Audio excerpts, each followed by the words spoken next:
Vietnam. A land of incredible food, Cheap beer.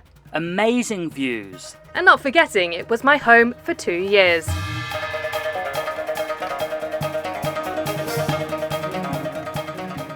Welcome to episode 2 of our Vietnam series. We are here at our homestay in Nghĩa Lộ, and as you can see, the beautiful paddy fields and mountains are right behind me. We are so happy to be here. It's so tranquil, and we're going to go trekking today, so let's go.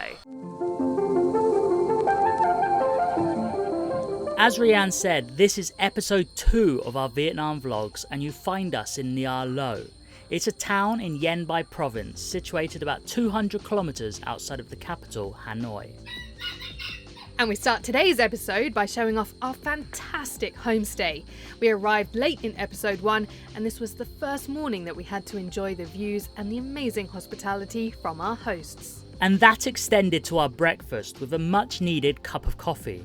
But before too long, we were out exploring. So we're at location number 1 on day 2, and we were about 45 minutes in the car from our homestay, and the car had a few issues as well on the inclines. We are quite high up right now, and I think many people, when they think of north of Vietnam and rice paddy fields, they may think of Sapa, but here in Nghĩa Lộ, we're just a bit outside of the town. The views are simply breathtaking of the tea, and I think most people think of Vietnam for coffee, but look at these tea plantations. The Tea Cultural Centre was bustling when we arrived, but it was a great pit stop as we learnt more about the area.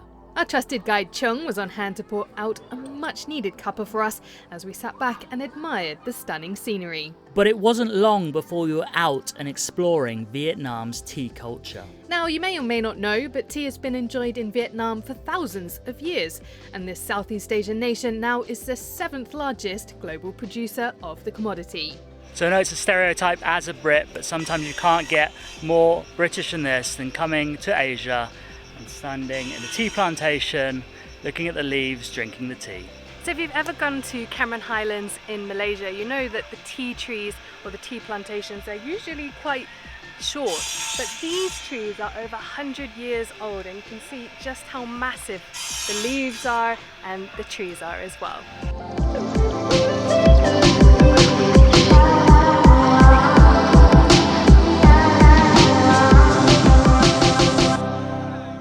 So if you're new to this channel, you may not know that we love hiking in Singapore, but you do tend to have to stay on the path, whereas here we have come off the track, we've hiked, and as you can see there's no one here, so it really does pay off to come to Vietnam and just travel and explore. The rugged mountainous area here in Yên Bái Province really does lend itself well to tea making. This particular commune in Van Chan district, and sorry if I pronounced that wrong, is one of the most famous in Vietnam for producing excellent green, white, black and dark teas. And not long after, we were sampling the goods as our guide Chung told us more about how the different leaves contribute to different teas. It has the color is the white. Yeah, because the tuyết it means the snow. Look like the snow. People take in the early morning before 6 o'clock a.m. So if you're going to come to a tea plantation, you should definitely buy some tea, and we've bought some with flowers in it from this lovely stall right here with the Hmong people. Many hours later.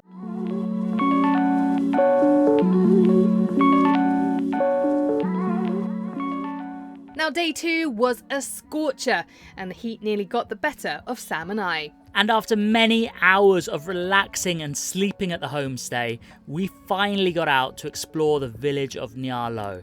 And I have to say, this was one of my favourite experiences of the whole trip. This traditional North Vietnamese village has everything you'd expect and need.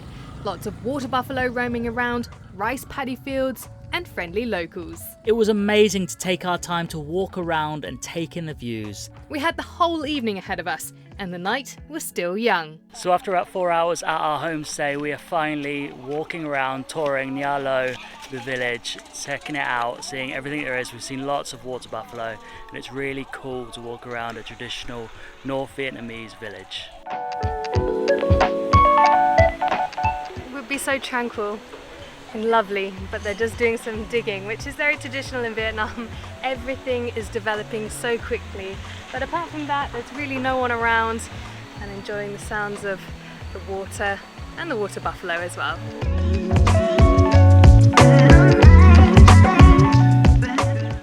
Certainly couldn't play What's the Time, Mr. Wolf? This bridge makes a lot of noise, especially when motorbikes are coming up as well.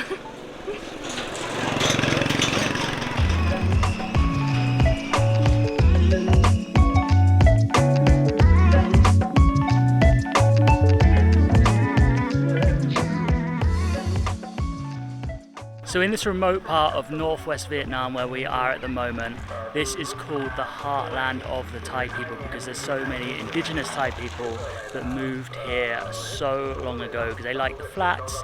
You've got the rice fields behind me and they really like this land because it's near the rivers, so it's great for growing crops. So this is one of the largest rice paddy fields in all of the Thai ethnic area of Vietnam. So the interesting thing, Vietnam is very modern these days, but this field is still, all the rice is planted by hand. And look, if you can see, it is vast. I can't imagine how much back-breaking work goes into planting all this rice.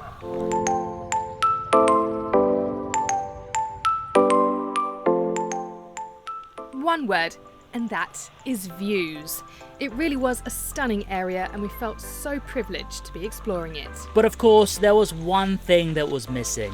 We walked a fair bit and with limited supplies on us, we decided to head for some provisions. And in Vietnam, that means only one thing for us. So we have two local shops here. One is the Bia Hoi Saigon and one is the Bia Hoi Hanoi. And one seems to be doing better business than the other. After helping out the economy and buying some of our favourite local beers, we were heading home. But before we reached our homestay, these children flagged us down. They were probably more excited playing with the camera, but they certainly made us feel welcome. We couldn't speak their language, they couldn't speak ours, but they welcomed us and even let Sam play some football, although I'm sure they regretted it once they saw him shoot.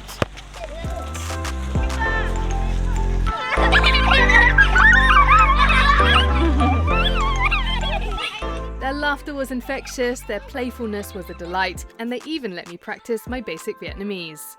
Okay, everyone say Xin chào, 1, 2, 3. Xin chào.